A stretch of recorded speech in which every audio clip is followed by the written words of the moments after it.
ఇంకా నా భర్తతో భరించలేక ఆయన అంటే నాకు ఇంకా విసుగు పుట్టి ఇంకొక అడుగు కూడా నేను ఆయనతో జీవించాలనుకోవట్లేదండి. నా వల్ల అవ్వదు, ఈయనతో పెట్టుకుంటే ఇంకా నేను ఎదగలేను, నా పిల్లల్ని సుఖంగా చూసుకోలేను.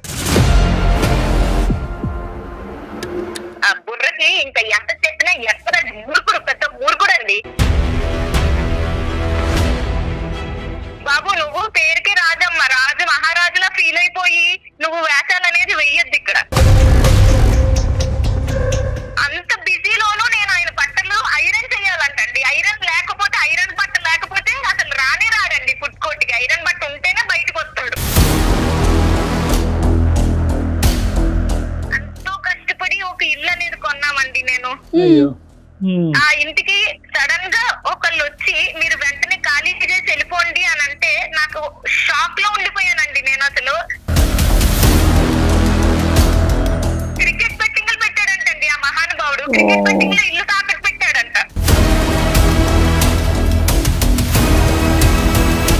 ₹1,00,00,000 ఇల్లు డాక్టర్ గారు. అది ₹1,00,00,000 ఒకటి కాదు, రూపాయి కాదు, ఎంతో కష్టపడి ఇష్టంతో కొనుక్కున్న ఇల్లు అండి. నాకు ఒక్క ముక్కు కూడా చెప్పకుండా ఆయన బెట్టింగ్ లో పెట్టి పోగొట్టేశాడండి. ఇదంతా జరిగి ఎన్ని రోజులు అయిందమ్మా? రీసెంట్ గానే అండి. రీసెంట్ గా క్రికెట్ బెట్టింగ్స్ పెట్టారు కదా డాక్టర్ గారు.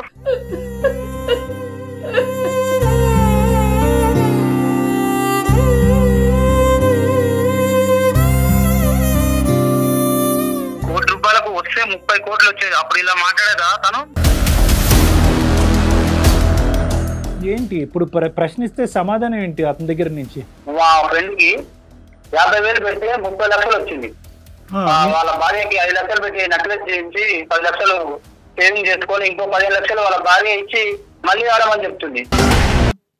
నమస్తే కళ్యాణ్ గారు. కళ్యాణ్ గారు, సిరి అనే ఒక అమ్మాయి మనకి మెయిల్ చేసిందండి. వైఫ్ అండ్ హస్బెండ్ కొన్ని కారణాలతో విడిపోదాం అనుకుంటున్నారట. సో కళ్యాణ్ గారితో నేను మాట్లాడాలండి. కాల్ చేసేస్తానండి. చేయండి జయ గారు. బయట నుంచి కూర్చుని మాట్లాడే మనకు ఒకలా ఉంటుంది జయ గారు. అవునండి. యాక్చువల్ గా అనుభవించేటటువంటి మనం ఈ మాట్లాడి గంటన్నర కాదు, వాళ్ళు ఎన్నో సంవత్సరాలు బట్టి అనుభవించుంటారు కాబట్టి విసుగు వేసారిపోతారు. అవునండి. హలో సిరి అండి. అవునండి. ఎవరు? నేను జయానండి, అందమైన జీవితం ప్రోగ్రామ్ నుంచి కాల్ చేస్తున్నానండి. నమస్తే మేడం. నమస్తే అమ్మ.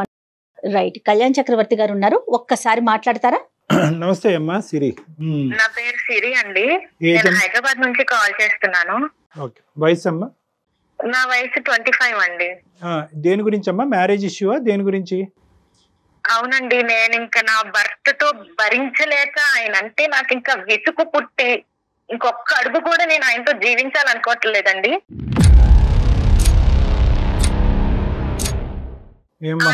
ఆయనని వదిలేసి నా పిల్లల్ని తీసుకుని నేను మా ఇంటికి వెళ్ళిపోవాలనుకుంటున్నానండి, మా అమ్మ నాన్నల దగ్గరికి.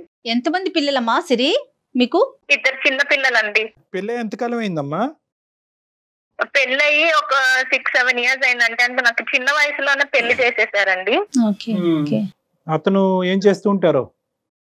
అతను ఒక ప్రైవేట్ ఎంప్లాయీ సార్ అంతే ముందు. ఇప్పుడైతే మేము ఒక చిన్న బిజినెస్ పెట్టుకున్నామండి. కానీ ఇంకా నేను అసలు ఆయన భర్త అని కూడా అనరన్నమాట. కనీసం ఒక పిల్లలు ఉన్నారు, చిన్న పిల్లలు, భార్య ఉంది అనే ఆలోచన కూడా లేకుండా. నేను చెప్తాను మేడం గారు మీకు. ఫస్ట్ ఏంటంటే అసలు ఆయనతో నేను ఇప్పుడు వెళ్ళిపోదాం అని అనుకుంటున్న స్థితిలో, కానీ ఆఖరి హోప్ గా ఒక్కసారి డాక్టర్ గారితో మాట్లాడి ఏమో ఆయన బుర్ర మారుస్తే మార్చేమో మనిషి అనే లాస్ట్ హోప్ తో నా ప్రయత్నంతో ఒక్కసారి కాల్ చేశానండి డాక్టర్ గారితో చెప్పుకుందామని. సో ఆయన డెసిషన్ కూడా నేను తీసుకుని ముందడుగు వేద్దామనే ఆలోచనతో చేశాను మేడం గారు. మంచి పని అమ్మా, మంచి పని. విషయం ఏంటో చెప్పండి, అసలు ఏంటి, ఎందుకు మీరు ఇలా విసిగిపోయారు? మాది ఒక మిడిల్ ఫ్యామిలీ మేడం గారు. అంటే అంత హై రిచ్ గా ఉండే ఫ్యామిలీ ఏం కాదు, మిడిల్ క్లాస్ ఫ్యామిలీ మాది. మాది నేటివ్ వచ్చేసి రాజమండ్రి అండి. నేను ఒక్కదానొక కూతుర్ని మా మమ్మీ డాడీలకి. సో అంటే మాదంతా చెప్పినట్టు నేను మా డాడీ గారి ఫ్యామిలీలో ఏంటంటే అందరూ మంచి positions, well settled employees, government employees, bank jobs అలాగా ఉన్నారండి. మా డాడీ వచ్చేసి ఒక నార్మల్ చిన్న జాబ్ చేసుకుంటూ నన్ను పెంచారు.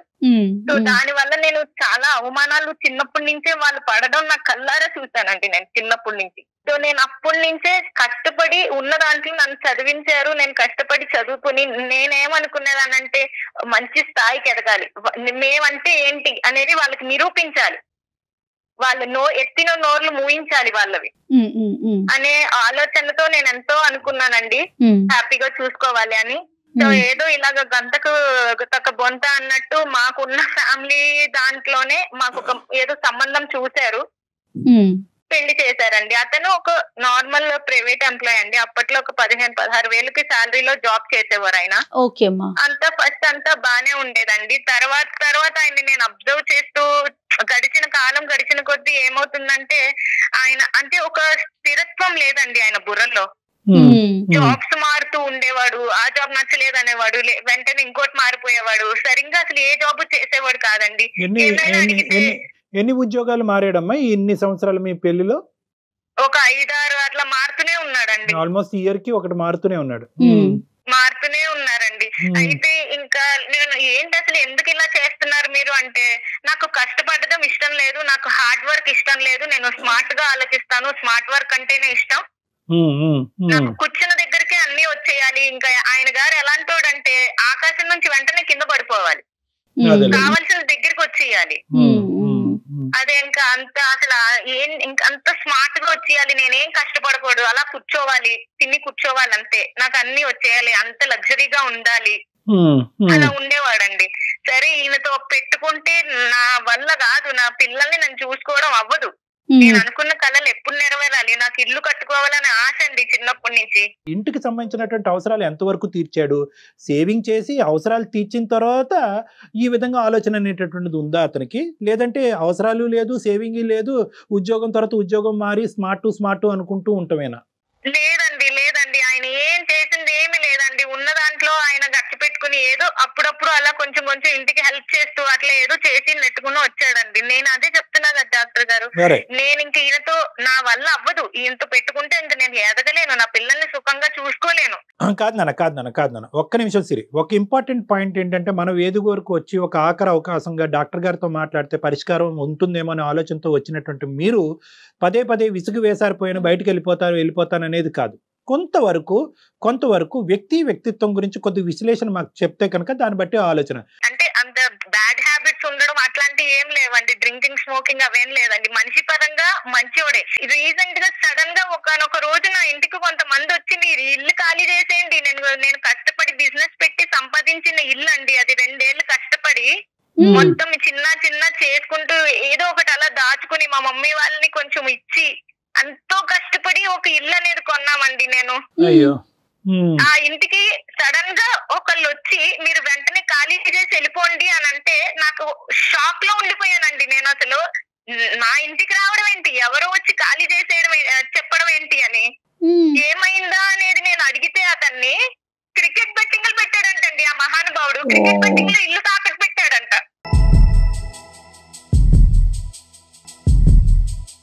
ఓహో, స్మార్ట్ అంటే ఇలాంటి స్మార్టా? అదే కదా మేడం గారు నా బాధ అంతాను. మంచి దారిలో ఎంత ఎవరు కాదంటారండి, ఇలా బెట్టింగ్లు ముందర కూడా అట్లాగే చేసేవాడండి, నాకు తెలియకుండా చేసేవాడు. అంటే ముందరంటే ఎప్పుడమ్మా, ఎన్ని సంవత్సరాల నుంచి అతనికి అలవాటు ఉంది బెట్టింగ్ అనేది? ఒక 1 ఇయర్ నుంచి అండి, 1-2 ఇయర్స్ నుంచి. అంటే క్యాంటీన్ దగ్గర పెట్టడం వల్ల జనాలు ఎవరెవరో వస్తారు, ఎవరినో చూసి ఎవరో ఆలోచన ఇచ్చారని చెప్పేసి వాళ్ళ ఫ్రెండ్ ఎవరో ఇలాగే పెట్టాడంటండి బెట్టింగ్, అతనికి డబ్బులు వచ్చాయంట, వాళ్ళ వైఫ్ కి అది కొన్నాడు ఇది కొన్నాడు అని చెప్పేసి ఈయన కూడా పెట్టాడంట. కాదమ్మా, మీ క్యాంటీన్ ఏంటమ్మా, మీరు బిజినెస్ నడిపిస్తున్నారు ప్రస్తుతం? అది చెప్పండి. అదే సార్, మేము కష్టపడి నేను ఒక ఆలోచనతో ఆయనకు బిజినెస్ అనేది మేము ఒక మొబైల్ ఫుడ్ కోర్ట్ లాంటిది పెట్టామండి. పెట్టారు కానీ ఒక స్థిరత్వం లేనటువంటి వ్యక్తికి ప్రతిరోజు ఒక నెలసరి జీతం కాకుండా ప్రతిరోజు చేతుల్లో డబ్బులు కనిపిస్తే కనుక ఈ మనిషి ఆలోచన ఏ విధంగా పోతుంది అనేటటువంటి ఆలోచనతో మీరు ముందు చూపుతో బిజినెస్ అనేది పెట్టారా? లేదంటే అదే సార్, అవును. అంటే మనది అనే ఆలోచన ఉంటే ఇక్కడే ఉండి మంచిగా చేసుకుంటారు కదా సొంత బిజినెస్ అంటే అనుకుని ఆయన ముందు ఒప్పుకోలేదండి. నేను ఎన్నిసార్లు అడిగా ఆయన ఒప్పుకోలేదే, నేనేం పెట్టుకునేదేంటి, నేనేం చేయను, నేనేం చూడను అన్నాడు. కానీ నేను ఎంతో ఒప్పిస్తే సరే అని ఓకే అని ఆయన ఒప్పుకున్నారండి. ఎంత ఖర్చు అయిందమ్మా పెట్టుబడి ఎంత అయిందమ్మా? దానికి ఒక 2 lakhs 3 lakhs అయ్యిందండి. నేను ఎవరినో నా ఫ్రెండ్స్ ని వాళ్ళని వీళ్ళని అడిగి నేను తీసుకొస్తాను, నువ్వు కూడా ఎవరినో అడిగి తీసుకురా, మళ్ళీ ఇది సక్సెస్ అయ్యాక వాళ్ళకి తిరిగి ఇచ్చేద్దామని ఏదో ఒకటి అలాగా నేను అమౌంట్ అనేది తీసుకొని పెట్టించానండి. మనీ మీద అతనికి ఎంత కంట్రోల్ ఉందమ్మా?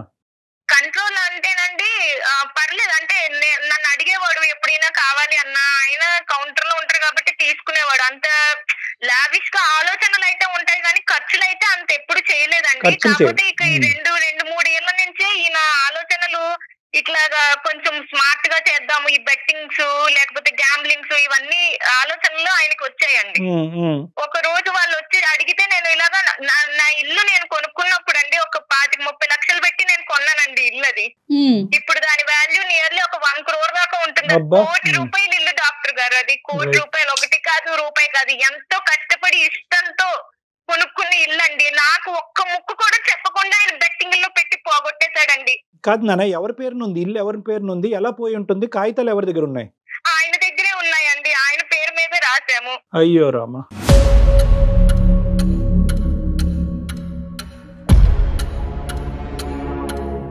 ఇప్పుడు ఏమైపోవాలి డాక్టర్ గారు? నేను నా పిల్లలు మళ్ళీ ఆ మొదటి నుంచి నేను ఇలా రాగలనా అండి? ఇంత కష్టపడి నేను సంపాదించగలనా అండి మళ్ళీ?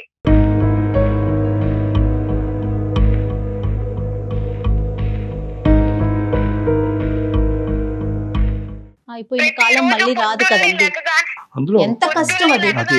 రెండో ఇల్లు మూడో ఇల్లు కాదు, వాళ్ళ సర్వస్వం అంతా కూడా ఇల్లే. అమ్మా ఇప్పుడు ఇదంతా జరిగి ఎన్ని రోజులు అయిందమ్మా? రీసెంట్ గానే అండి. రీసెంట్ గా క్రికెట్స్ బెట్టింగ్స్ పెట్టారు కదా డాక్టర్ గారు.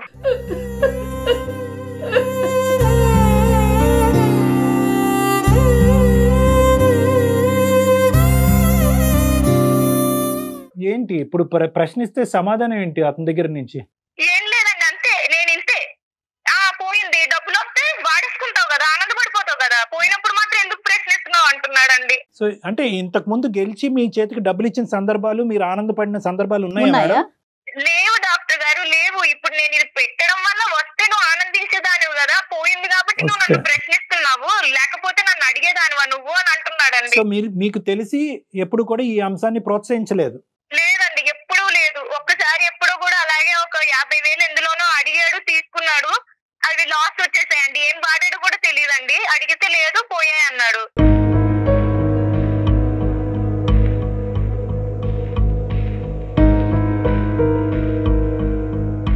అమ్మ యావరేజ్ గా నా దగ్గర రోజుకి ఒక 60-70 కేసులు చూస్తే, 50-60 కేసులు చూస్తే కనుక అట్లీస్ట్ ఈ మధ్యకాలంలో దురదృష్టం ఏంటో మరి నాకు తెలియదు కానీ యావరేజ్గా 10-12 కేసులు ఈ ఘోరాతి ఘోరమైనటువంటి బెట్టింగ్లో మొత్తం అతను కుటుంబం సర్వస్వం ఇల్లు అన్నీ అమ్ముకుని తాకట్టు పెట్టేసుకుని ప్రైవేట్ యాప్స్కి వెళ్ళిపోయి ప్రైవేట్ యాప్స్లో లోన్స్ తీసేసుకుని ఆ లోన్ మీద ఇంట్రెస్ట్ ఏమో వచ్చి 10 రెట్లు 20 రెట్లు ఉంటుంది. దాని గురించి ఏంటంటే ఎవరికీ చెప్పకుండా వాళ్ళు బ్లాక్మెయిల్ చేస్తూ, వాళ్ళు ఏ స్థాయిలో బ్లాక్మెయిల్ చేస్తారంటే నువ్వు అప్పు ఇంకో 15 రోజుల్లో తీరుస్తావా, లేదంటే మొత్తం వీళ్ళు ఫోన్ యాక్సెస్ తీసేసుకుంటారు. వాళ్ళ పాస్కోడ్ ఫోన్తో పాటు వీళ్ళు ఫోన్ కంప్లీట్గా ట్రాక్ చేసేసి ఆ ఫోటోలు గిటోలు కాంటాక్ట్స్ అన్నీ తీసేసుకుని నువ్వు ఇంత సమయంలో నువ్వు అప్పు తీరుస్తావా, లేదంటే నీ భార్య నీ మొత్తం పిల్లలందరి యొక్క ఫోటోలు మార్ఫింగ్ చేసి నగ్నంగా మేము మొత్తం అందరికీ నీ కాంటాక్ట్స్ అన్నిటికి డిస్ట్రిబ్యూట్ చేయాలా అనేటటువంటి బ్లాక్మెయిల్తో సూసైడ్ చేసుకున్నటువంటి వాళ్ళు అబ్బో ఎంతో మంది ఉన్నారు జయ గారు. కాదు కళ్యాణ్ గారు, ఒకవేళ బెట్టింగ్ లో పెట్టినప్పుడు గెలిస్తే ఓకే, ఓడిపోతే అంతకి మించి నష్టం వస్తుందనే వాళ్ళ మైండ్ సెట్ పనిచేయదండి. మేడం నిజంగా నేను చెప్తున్నాను, గెలుపు అనేటటువంటిది బెట్టింగ్ లో 0.5%. అది ఒక కళలో లోకం. అదేంటంటే కనుక 0.5% రియాలిటీ బెట్టింగ్లో గెలిచేటటువంటి పరిస్థితి ఉన్నా కూడా ఆ బెట్టింగ్ యాడ్స్ కానీ ఆ యాప్స్ కానీ మన టీవీలో చూసే అడ్వర్టైజ్మెంట్స్ కానీ ఎలా చూపెడతాయంటే ఒక మనిషికి నువ్వు 99.5% గెలుస్తావు అన్నట్టుగా చూపెడతాయి. సో దానికి ఏంటంటే ఇటువంటి ఆలోచన శైలి, ఇటువంటి వ్యక్తిత్వం ఉన్న వాళ్ళు మనందరం పోయి ఎందుకు బెట్టింగ్ ఆడలేదు, ఇటువంటి ఆలోచన శైలి ఏది స్మార్ట్నెస్ గా ఉండాలి, తక్కువ సమయంలో ఎక్కువ డబ్బులు సంపాదించాలి, కుక్కలా కష్టపడకూడదు, తక్కువ సమయంలో సంపాదిస్తే కనుక మనం లగ్జరీస్ అనుభవించవచ్చు, కష్టపడి సంపాదించే వాళ్ళందరూ పిచ్చోళ్ళు అనేటటువంటి ఇటువంటి తొందరపాటుతనం, ఇటువంటి పిచ్చితనం ఉండేటట్టు వీళ్ళు వాస్తవానికి తెలివైన వాళ్ళే, కానీ వాళ్ళు తెలివితేటల కంటే వాళ్ళు తీసుకునేటటువంటి రిస్క్ ఎక్కువ ఉంటుంది అనమాట. అడ్వెంచరస్ రిస్క్ అంటా ఉంటుంది. వీళ్ళెవ్వరూ కూడా బెట్టింగ్ చేసేటటువంటి వాళ్ళు వాస్తవానికి ఈ రోజు సిరి గారి ఇల్లు కష్టార్జితంతో సంపాదించినటువంటి ₹1 కోటి ఇల్లు పోగొట్టుకోవటం వల్ల ఈరోజు ఆవిడ ఇలా బాధతో మాట్లాడుతున్నారు. కానీ ఈ వ్యక్తి ఎవరైతే ఉన్నారో అతని వ్యక్తిత్వంలో లోపం ఉంది, కానీ మనిషి మంచోడే. అవును, కష్టపడి ఒక ₹10 ఎక్కువ సంపాదిస్తే కనుక నా కుటుంబమే సంతోషపడుతుంది అనేటటువంటి స్వార్థంతో తప్పుదోవలో పోయాడు. వీళ్ళు ఎలా ఉంటారంటే వీళ్ళ సైకాలజీ ఎలా ఉంటుందంటే గెలిచిన 1% చూస్తారు. వీళ్ళు గెలవట్లేదని కాదు, వీళ్ళ భర్త కూడా గెలిచి ఉంటాడు. ₹100లో ₹10 గెలిచి ఉంటాడు, ₹90 పోయి ఉంటుంది. అయితే ఏంటంటే ఈ ₹10 కాస్త రేపొద్దున ₹90 అవుతుందేమో అనేటటువంటి ఆశతో విపరీతమైనటువంటి ఆలోచనతో ఆ గెలుపు రాకపోయినా గెలుపులో తేలుతూ ఉంటారు. ఆ 10 రూపాయలు కూడా వీళ్ళు గెలిచినటువంటి ఆ ముష్టి 10 రూపాయలు కూడా వాడు ఏం చేస్తాడో తెలుసా? ఆ యాప్ వాడు, ఈ వెబ్సైట్ వాడు, వీడు వ్యాలెట్ లో వేస్తాడు, వీడు పర్సులో పెడతాడు, వాడి చేతికి ఇవ్వడు, పర్సులో పెడతాడు. పర్సులో పెట్టి రేపు పొద్దున నెక్స్ట్ గేమ్ అని కొట్టగానే నీ వ్యాలెట్ లోంచి 10 రూపాయలు తీసాము, నువ్వు ఇంకో 50 రూపాయలు పెట్టి అంటాడు. మళ్ళీ 50 రూపాయలు పెడతాడు, 5 రూపాయలు గెలుస్తాడు, 5 రూపాయలు మళ్ళీ వ్యాలెట్ లోకి వెళ్తాడు. సో ఎక్కడ కూడా వీళ్ళ చేతికి వచ్చే డబ్బులు ఏముండవు, అది వ్యాలెట్ లో పెట్టి మళ్ళీ గేమ్ ఆడడానికి ఉపయోగపడుతుంది సైకిల్. వీళ్ళు ఏంటంటే వీళ్ళు ఊహాజనకం, ఎంత ఘోరం అండి, వీళ్ళు ఊహాజనకమైనటువంటి లోకంలో వాడు టెంప్ట్ చేస్తూ ఉంటాడు. నిన్నే ఇంతమంది గెలిచారు, మొన్న వీడు గెలిచారు, వీడి ఫోటో ఇదిగో, వాడి ఫోటో ఇదో, రేపే నీదే లాస్ట్ ఛాన్స్, 10 సార్లు ఓడిపోతే 11వ నువ్వు గెలుస్తావని చెప్పి మోటివేషనల్ గా టెంప్ట్ చేస్తూ వాళ్ళని అలా లూప్లోకి లాగుతూ ఉంటారు. నా దగ్గరికి వచ్చినటువంటి వాళ్ళు 5 కోట్లు పోగొట్టుకున్న వాళ్ళు ఉన్నారు, 50 లక్షలు పోగొట్టుకున్నటువంటి వాళ్ళు ఉన్నారు. వీళ్ళేమి రిచ్ పీపుల్ ఏం కాదమ్మా. ఇంత మొత్తం పోయేటప్పటికి అటువైపు తల్లిదండ్రులు, ఇటువైపు అత్తామామలు మొత్తం ఇల్లు, ఆస్తులు, సర్వస్వం అమ్ముకుంటారన్నమాట. సారీ అమ్మ సిరి, ఇటువంటి పరిస్థితులు నాకు సడన్ గా గుర్తొచ్చి చెప్పాలి కాబట్టి ప్రేక్షకుల్లో ఎవరన్నా ఉంటే అర్థం చేసుకుంటారని నేను చెప్పానమ్మా. ఇప్పుడు ఇతని యొక్క తత్వం ఎలా ఉందమ్మా? ఏమంటాడు ఇతను? అసలు ఏం మాట్లాడట్లేదండి. నేను ఇంతే, నేను మారను, నేను ఇలాగే చేస్తాను, నువ్వు ఏం చేసుకుంటావో చేసుకో. అసలు ఈ మహానుభావుడు ఎలాంటోడు అంటేనండి, ఫుడ్ క్యాంటీన్ దగ్గరికి ఎట్లా రావాలండి, ఐరన్ కావాలంట బట్టలు. నేను పొద్దున్నే లెగిచి పిండిలు రుబ్బుకొని చట్నీలు చేసుకుని అన్ని పిల్లల్ని రెడీ చేసి స్కూల్కి పంపించి బయటకి ఒక మంచి పిక్చర్ చూపెడతాడమ్మా, అంటే స్మార్ట్ గా, నీట్ గా, ఫార్మల్ గా కనిపిస్తుంది. అదే కదండి, ఇన్ని పనులు నేను చేస్తుంటే ఇంత కూడా హెల్ప్ చేయకుండా నువ్వు ఆడదానివి, నీ పనులు నువ్వు చేసుకో, నన్ను చేయమంటావేంటి అంటాడండి. అంత బిజీలోనూ నేను ఆయన బట్టలు ఐరన్ చేయాలంటండి. ఐరన్ లేకపోతే, ఐరన్ బట్ట లేకపోతే అసలు రానే రాడండి ఫుడ్ కోర్ట్ కి. ఐరన్ బట్ట ఉంటేనే బయటకు వస్తాడు. కొద్ది షోక్ గాళ్ళండి. కష్టార్జితం వచ్చేటటువంటి డబ్బులతో అతని పేరుని ఇల్లు కొంటాం ఏంటమ్మా? నాకు అర్థం కావట్లేదు. ఇక్కడ అతని పేరుని ఇల్లు మీద పెడదామంటే నేను అంటే నమ్మకం లేదా, నాకు వాల్యూ లేదా, నేను ఏమైనా పోగొట్టేస్తానా? మాటలు కూడా బాగొస్తాయి అనుకుంటా. మరి సిరి ఒకసారి మాట్లాడదామా? డాక్టర్ గారితో ఏమన్నా మాట్లాడించి చూద్దామా? నేను అందుకే ఫోన్ చేశానండి. సారి మాట్లాడితే అయినా ఆయన బుర్ర మారితే పర్వాలేదు, అదే కదండి నాకు కావాల్సింది. అంటే ఇప్పుడు అతనిలో మార్పు వస్తే కనుక పోయినటువంటి తీసి పక్కన పెట్టి, ఇప్పుడు ఇల్లు అంతా పోయినట్టేనమ్మా? ఈ ఇంట్లో ఇల్లు అమ్ముకుని కొంత అప్పు తీర్చి మిగతా డబ్బులు సేవ్ చేసుకునే పరిస్థితి ఉందా? ఏమీ లేదండి, మొత్తం ₹1,00,00,000 ఇల్లుని తాకట్టు పెట్టేశాడండి. వాళ్ళకి నా వెనకాల ఏ ఆస్తుందనండి, నేను మిడిల్ క్లాస్ నుంచి కష్టపడి కట్టుకున్న దాన్ని ఇచ్చేసాడండి. దాన్ని ఎలా తెచ్చుకోగలను? ఎవరిస్తారండి నాకు అప్పు? ఇంకా అదే ఎవరు ఏం చేయలేరమ్మా. కానీ మనం ఏం చేయగలం అతని ద్వారానే విందాం. అది నెంబర్ 1. నెంబర్ 2, ఇంకా తెలియని అప్పులు ఏమైనా ఉన్నాయా?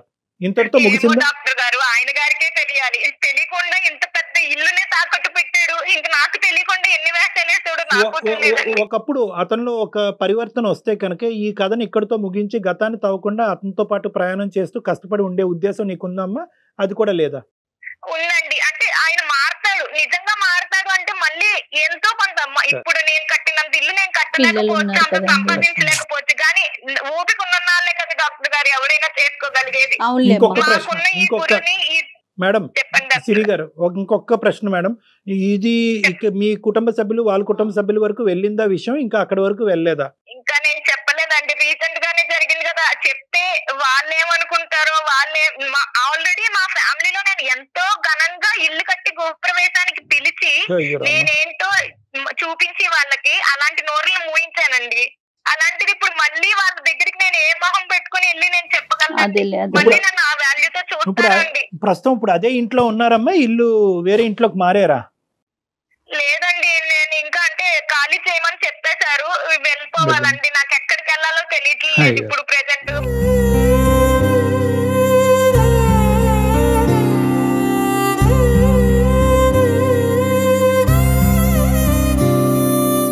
అతని పేరేంటమ్మా?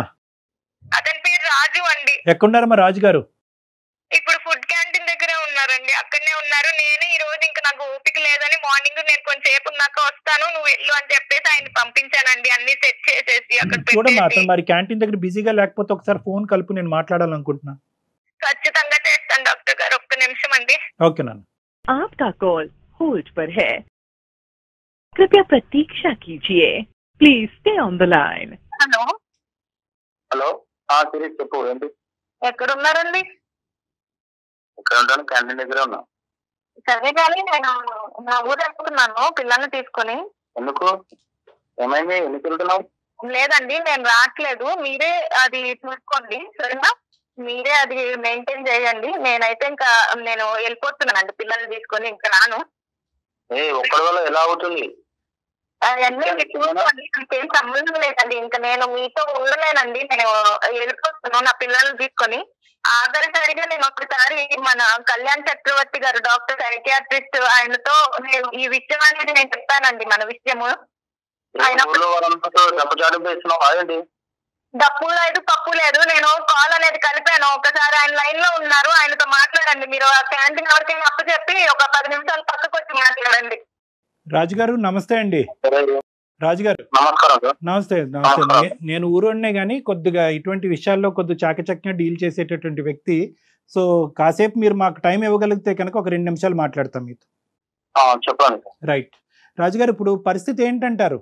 ఇప్పుడు మీరు ఏదో బెట్టింగ్ ఇలాంటి వాటిల్లోకి వెళ్ళి చాలా వరకు డబ్బులు పోగొట్టుకుని ఆఖరికి కష్టపడి సంపాదించినటువంటి ఆ ఇల్లును కూడా, సర్వస్వం అంతా కూడా ఈరోజు దారదత్తం అయింది, తాకట్టు పట్టింది. ఇప్పుడు ఎక్కడ ఉండాలో తెలియనటువంటి పరిస్థితి ఏర్పడిందని చెప్పి సిరి గారు బాధపడుతున్నారు. రాజుగారు ఏంటి మీకు దీని వెనకాల ఉన్న ఆలోచన ఏంటి? ఎందుకు ఇలా జరిగింది? ఇప్పుడు రెక్టిఫికేషన్ ప్రాసెస్ ఏంటి?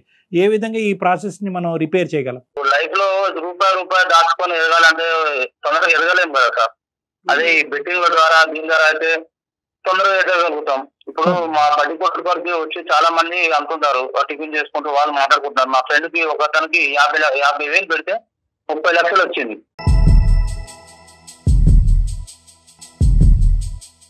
చూసారా డాక్టర్ గారు, బెట్టింగ్ అంట పక్కన వాళ్ళని చూసి పెట్టాడంట. ఇప్పుడు ఈయన చేసే వ్యవహారం అంతా అట్లాగే ఉంటుందండి, నా తల మీద తీసుకొచ్చాడు.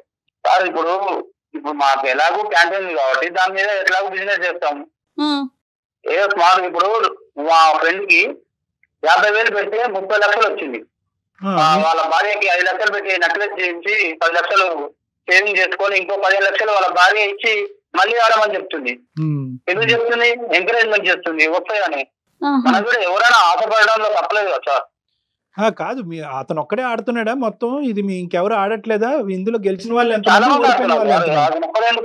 చాలా మంది ఆడుతున్నారు. ఇప్పుడు మనం చూడట్లేదు IPL మ్యాచ్లు, బిట్టింగ్ చూస్తున్నాం సార్, చూస్తున్నాం, కాదనట్లేదు. కానీ ఓడిపోయినటువంటి వాళ్ళు ఒక్కరు కూడా కనిపించలేదా మీరు? మీకు కనిపిస్తారు సార్. మన లక్కు సార్, అది మన లక్కు. అవును, అబ్బో. కానీ మరి ఇక్కడ ఎక్కడ పోయింది? వెంట్రుకు పోలేదు, జుట్టే ఊడిపోయింది. ఇక్కడ వెంట్రుక ఎక్కడ పోయింది? బోడిగుండు అయిపోయింది కదండి. మొత్తం అంతా కూడా పిల్లలతో పాటు మీరు ములగటమే కాకుండా మొత్తం కుటుంబాన్ని అంతా ముంచేశారు. మళ్ళీ ఈ ₹1,00,00,000 ప్రాపర్టీ జీవితకాలంలో ఎప్పుడు సంపాదిస్తారో ఎవరికీ తెలీదు. మీరు బ్యాచులర్ గా ఉండి మీరు ఏం చేసుకుని, మీరు తల తాకట్టు పెట్టుకుని అప్పు తీర్చుకుని ఏం చేసుకుంటారో అది వేరే విషయం. మీరు ఎంత రిస్క్ అన్నా తీసుకోండి, అది నేను మాట్లాడట్లేదు ఈరోజు ఇక్కడ. కానీ మీతో పాటు ముడిపడినటువంటి నీ భార్య, నీ పిల్లలకి, ఎందుకంటే ఈ మొత్తం ఇంట్లో సంపాదన కష్టార్జితం ఆవిడది కూడా, అది గుర్తుపెట్టుకోండి. ఇప్పుడు ఎక్కడ వెళ్ళి ఉంటారు? నో రాజు ఒక్క నిమిషం. ఎంతో కొంత వస్తుంది, కానీ పోగొట్టుకున్నటువంటి ఆస్తి రేపొద్దున పిల్లలకి ఎన్నో విధాలుగా చదువులు కావచ్చు, పెళ్లిళ్ళు కావచ్చు, ఎన్నో విధాలుగా ఈ రోజు ₹1,00,00,000 10 కోట్లు అవ్వచ్చు రేపొద్దున. చాలా విచిత్రంగా మాట్లాడుతున్నారు రాజుగారు. ఎంతో కొంత వస్తుందని పాత ఆస్తిని పోగొట్టుకుంటామా? ఉన్నదాన్ని పోగొట్టుకుంటారా? ఈ నష్టం అనేటటువంటిది కొద్దిగా కూడా మీలో పశ్చాత్తాపం గానీ ఒక ఫీలింగ్ గానీ క్రియేట్ చేయట్లేదా రాజుగారు? పశ్చాత్తాపం అంటే ఇప్పుడు వాళ్ళు ఎదుటి వారిని చూసి మనం బతకడం, వాళ్ళని చూసి అబ్బా వానికి ఇంత వచ్చింది అంత వచ్చిందని మనం స్వార్థపడకూడదు. మనం కూడా మన అదృష్టాన్ని పరీక్షించుకోవాలి సార్.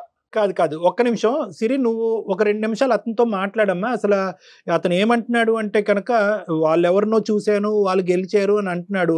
వాళ్ళు ఎవరు అనేది మీ షాప్కి వచ్చినటువంటి వాళ్ళు నీకు కనిపించారమ్మా? వాళ్ళు నీతో కూడా చెప్పారా? ఎవరే బాబు 50,000 పెడితే సిరి మేము 50,000 పెడితే? ఏం చెప్పలేదండి. రోజు తినడానికి చాలా మంది వస్తూ ఉంటారు కదండి, అలా ఈయన కూర్చుని ఆయన క్యాష్ కౌంటర్ దగ్గర కూర్చుంటాడండి. ఆయన ఎవరితో మాట్లాడాడో నేను అనకాల నా పనుల్లో నేను ఉంటానండి. ఆయన ఎవరితో మాట్లాడుతున్నాడు, ఏం చేస్తున్నాడు అంత గమనించుకోం కదండి. పేరుకి రాజండి బాబు, నువ్వు పేరుకి రాజమ్మ, రాజు మహారాజులా ఫీల్ అయిపోయి నువ్వు వేషాలు అనేది వెయ్యొద్దు ఇక్కడ.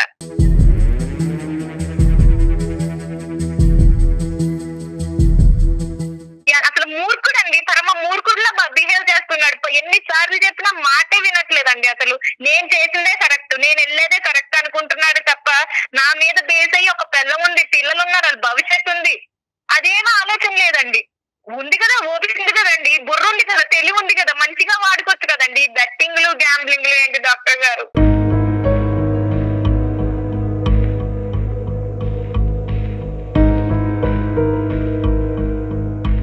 ఆడితే దాంట్లో వస్తుంది సార్, తగిలితే తగలొచ్చు. నాన్న నువ్వు దీని మీద ఏమైనా రిసెర్చ్ చేసావా? నెక్స్ట్ టైం తగులుతుంది. నువ్వు చూసినటువంటి ఆ ఒక్క వ్యక్తి 50,000కి 3 లక్షలు వచ్చినటువంటి ఒక్క వ్యక్తిని నువ్వు చూసావు. నేను కొన్ని వేల మంది ఈ గ్యాంబ్లింగ్ వల్ల మునిగిపోయినటువంటి వాళ్ళని చూశాను. నా అనుభవం ఎక్కువ, నీ ఆలోచన ఎక్కువ. ఒక్కసారి ఆలోచించుకో. మబ్బులు చూసి ముంతలో నీళ్ళు కాదు నాన్న, లైఫ్ లో ఎదగాలనే ఆలోచిస్తారులే తప్ప మీరు చెప్పేది ఆలోచించట్లేదు రాజు గారు. రాజుగారు ఫ్యూ థింగ్స్ నేను అడుగుతాను. ₹1,00,00,000 వ్యవహారం చెల్లుబాటు అయిందా? ఇంకా వెనకతలు ఏమన్నా అప్పులు సప్పులు ఉన్నాయా? ఆవిడకు ముందే చెప్పండి, అప్పుడే గుండె పగిలేటట్టుంది ఆవిడ ఆల్రెడీ నిర్ణయం తీసుకుంది. మేము ఇంట్లోంచి వెళ్ళిపోతాను, పిల్లలతో పాటు వెళ్ళిపోతాను. ఈ మూర్ఖత్వంగా మాట్లాడి అట్లీస్ట్ పోయింది ఎలాగో పోయింది, దానికన్నా నేను మెంటల్గా ప్రిపేర్డ్ ఉన్నాను. ఇప్పటికైనా ఆ మనిషికి కనువిప్పు కలిగి ఒక మంచి ఆలోచనతో ముందుకు వస్తే కనుక నేను యాక్సెప్ట్ చేయగలను. ఒక స్థిరంగా మన ఇద్దరు కష్టపడి పైకి వెళ్ళడానికి మళ్ళీ ప్రయత్నం చేద్దామనే ఉద్దేశంతో ఆవిడ ఒక గోరంత ఆస్తూ ఒక వెంట్రుకంత ఆస్తూ ఆవిడ వెయిట్ చేస్తుంది. ఆ ఆశ కరెక్ట్ అంటారా? మీరు మారేటటువంటి ఉద్దేశం మీకుందా లేదా? ₹1,00,00,000 వస్తే 30 కోట్లు వచ్చేది. అప్పుడు ఇలా మాట్లాడేదా తను? రాజు ఒకటి ఈ ₹1,00,00,000కి 30 కోట్లు వస్తాయి, ఈ లెక్కలన్నీ అనవసరం. వస్తాయి అనేటటువంటి గ్యారంటీ ఎంతవరకు ఇవ్వగలవు? వచ్చే లోపల ఈవిడేదో నిజంగా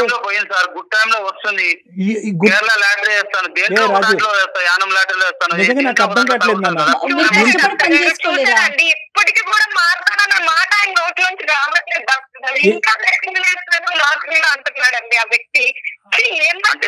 అసలు మానవా? ఇంకా డబ్బు లేకపోతే భర్తను వదిలేస్తారండి. చూసారండి, డబ్బు లేకపోతే భర్తను వదిలేస్తున్నారు. ఎలా బతుకుతావు సమాజంలో? భర్త లేకుండా ఎలా బతుకుతావో నేను స్మార్ట్నెస్ గురించి మాట్లాడే మూర్ఖుల్లాగా అనిపిస్తున్నావు రాజు. నా మాటలో తప్పుగా అనిపిస్తే కనుక క్షమించు. నువ్వు స్మార్ట్నెస్ అనేటటువంటి పదంతో మూర్ఖత్వంగా ప్రవర్తిస్తున్నావు. నిజంగా డబ్బు ఉంటేనే బతుకుతావా, డబ్బు లేకపోతే బతకలేవా? డబ్బు ఉంటేనే భార్యలు భర్తలతో ఉంటారు, లేదంటే వదిలేస్తారు అంటే కనుక ఖచ్చితంగా నిజం అది. ఎందుకు ఎలా బతకాలి ఆవిడ రేపొద్దు నుంచి? ఆ పిల్లల్ని రూపాయి 2 రూపాయలు కాదు, మనం కష్టపడి కింద నుంచి ఎదిగిన ₹1,00,00,000. అర్థమవుతుందా నీకు? అసలు లక్షలు కాదు. అదృష్టవంతుడు లేకపోతే దేవుడు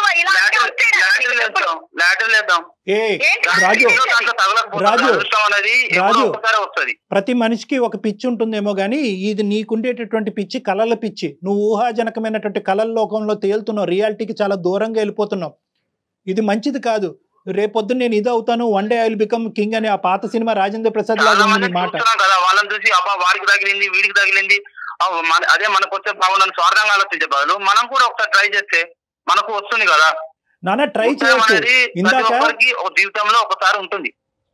ఎప్పుడైనా కూడా నువ్వు ఇలాంటి రిస్క్ తీసుకోవాలి అంటే, స్మార్ట్ గా రిస్క్ తీసుకోవాలంటే కనుక రిస్క్ వల్ల జరిగేటటువంటి నష్టం, నీతో పాటు ఎవరున్నారు, ఎవరు మునిగిపోతున్నారు అనేటటువంటి ఆలోచన కూడా చాలా ఇంపార్టెంట్. అదృష్టం సార్, అదృష్టం వరించినప్పుడు ఖచ్చితంగా నీ అదృష్టం తగలయ్యా. ఏందే బాబు ఈ అదృష్టం? ఏం అదృష్టం అయ్యా? నీ భార్య ఇలా ఏడవటం అదృష్టమా? ఏది అదృష్టం? రూపాయి దాచుకొని అదేదో ఒకసారి ఇట్లా కుండ బద్దలు కొట్టినట్టుగా రాజు గ్యాంబ్లింగ్. నేను ఒక్కటి మంచిగా చెప్తున్నాను, నీ బ్రదర్ అనుకో, లేదంటే మీ పెద్దనాన్న అనుకో, మామయ్య అనుకో, మీ తండ్రి అనుకో, నేను ఒక్క మాట పదే నీకు చెప్తున్నాను. నా తరపున నీ రిక్వెస్ట్, గ్యాంబ్లింగ్ అనేటటువంటిది ప్రపంచంలో అతి భయంకరమైనటువంటి, ప్రస్తుత సమాజంలో ఉండేటటువంటి ఒక అతి భయానకమైనటువంటి ఒక వ్యసనం. ఎన్ని లోన్ యాప్ల్లోకి ఏమన్నా వెళ్ళేవా నువ్వు? అలాంటివి వెళ్ళలేవు. మరి ఎక్కడి నుంచి వచ్చిన ఇంత డబ్బులు? తన పేరు మీద ఉంది కదా, ఎవరేం చేస్తారు, ఇదేం మాట్లాడతాదని ఆడది అనుకుని నన్ను కనీసం నా ఇది కూడా లేకుండా నా పెట్టేశాడండి. అదే రాజు, అదే వస్తే ఇలా మాట్లాడతాను వచ్చినప్పుడు మాట్లాడు రాజు. ఇలా చెప్పేదాను రాజు వచ్చినప్పుడు మాట్లాడు, నీకు నీ పాదాలకి దండం పెడతాది. సార్ అదే వస్తే మీకు కాల్ చేసి ఇలా మాట్లాడుతుందా తను? మాట్లాడు కానీ వచ్చినప్పుడు నువ్వు మాట్లాడు. వచ్చినప్పుడు నువ్వు మాట్లాడు రాజు. నీతో పాటు పగటకల్ల కంటానికి నీ కుటుంబ సభ్యులు కానీ నీ చుట్టుపక్కల ఉండేటటువంటి వాళ్ళు కానీ ఎవరు రెడీగా లేరు. ఇప్పటికొచ్చి మీ అటువైపు కానీ ఇటువైపు కానీ తల్లిదండ్రులకి ఎవరికి తెలియదు. ఇది ఎవరికైనా తెలిస్తే కనుక ఈ ఒక్క సెకండ్ కూడా ఈ అమ్మాయిని ఈ ఆలోచన కూడా ఉండేవ్వకుండా పట్టుకెళ్ళిపోయి ఉండేవారు. వెళ్ళిపోతే వెళ్ళిపోమను, ఎలా బతుకుతుందో నేను చూస్తాను.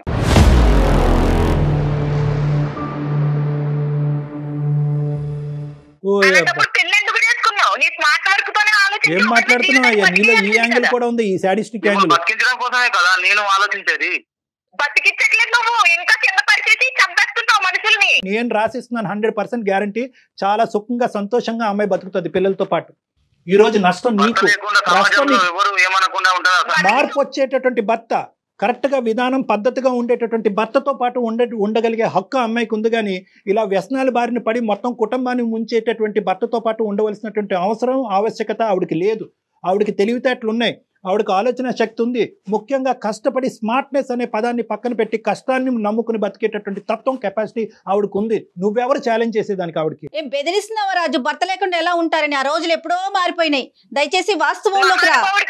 అలాంటి మాటలే మాట్లాడతాడు. అన్ని పిచ్చి మాటలా కనిపిస్తా ఉన్నాయి.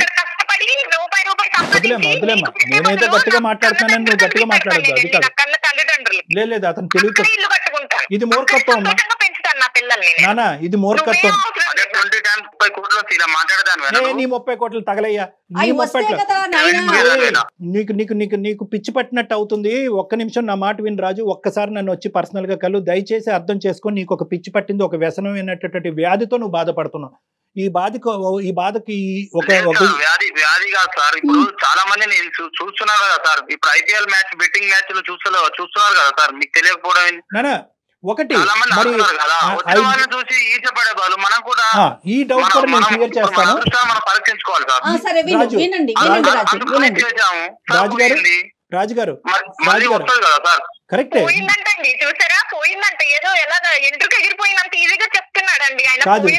సిరి ఒక్క నిమిషం అమ్మా. అతని డౌట్ మనం క్లారిఫై చేస్తే అప్పటికైనా కనువిప్పు వెళ్తుంది. ఎందుకంటే కొన్ని వేల మంది ఆడుతున్నారు, పబ్లిక్ గా టీవీలో అడ్వర్టైజ్ చేస్తున్నారు. అది కూడా బెట్టింగే కదా. మన బెట్టింగ్ అంత తప్పు అయితే కనుక అడ్వర్టైజ్మెంట్లు ఎందుకు వేస్తున్నారు? నివారించవచ్చు కదా, నిలవరించవచ్చు కదా గవర్నమెంట్. దీనికి ఇటువంటి ప్రశ్నలు చాలా వింటూనే ఉన్నాం అమ్మా. కానీ ఇక్కడ ముఖ్యంగా మన ఉద్దేశం ఏంటంటే ఈ బెట్టింగ్ అనేటటువంటిది వ్యక్తిత్వం బట్టే ఆధారపడి ఉంటుంది. ఆడినటువంటి వాళ్ళు 100 కోట్ల మంది ఉంటారు, కానీ ఎక్కడ ఆగాలో అనేటటువంటి ఆలోచన వాళ్ళకు ఉంటుంది. మన కెపాసిటీ ఏంటి, మన కుటుంబ వ్యవహారం ఏంటి, పరిస్థితులు ఏంటి, మనం సంపాదించేది ఎంత, మనం సేవ్ చేసుకునేది ఎంత రిస్క్ తీసుకుని మనం పోగొట్టుకుంటున్నాం అనే లెక్క కరెక్ట్గా తెలియాలి ఇందులో దిగే ముందు. ఈ లెక్క తెలియకపోతే కనుక అందులో ములుగుతావు, ఊబిలో కూరుకుపోతారు. ఒకప్పుడు నీ బ్యాచులర్ అయితే కనుక నీ మీద ఆధారపడేటటువంటి వాళ్ళు ఎవరు లేకపోతే కనుక ఇంతకి 100 రెట్లు స్పీడ్కి వెళ్ళు, నీ గొయ్యను నువ్వు తవ్వుకో, ఎవడు కాదంటూ. కానీ ఈ రోజు మా ఆవిడ్ని ముంచుతాను, కుటుంబాన్ని ముంచుతాను, కానీ నేను అదే దారిలో వెళ్తాను అంటే కనుక ఆవిడ నీతో పాటు ప్రయాణం చేసేటటువంటి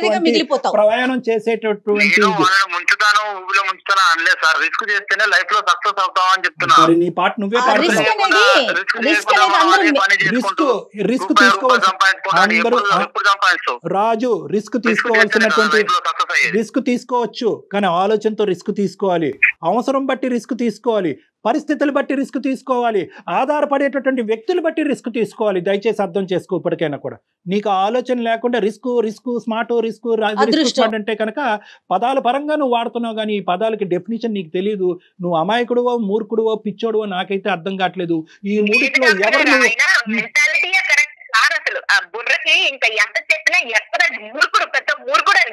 ఇలాంటి ఆలోచనే ఉంటే ఎవ్వరు ఉద్యోగాలు గాని వ్యాపారాలు గాని ఏమి చేయవు.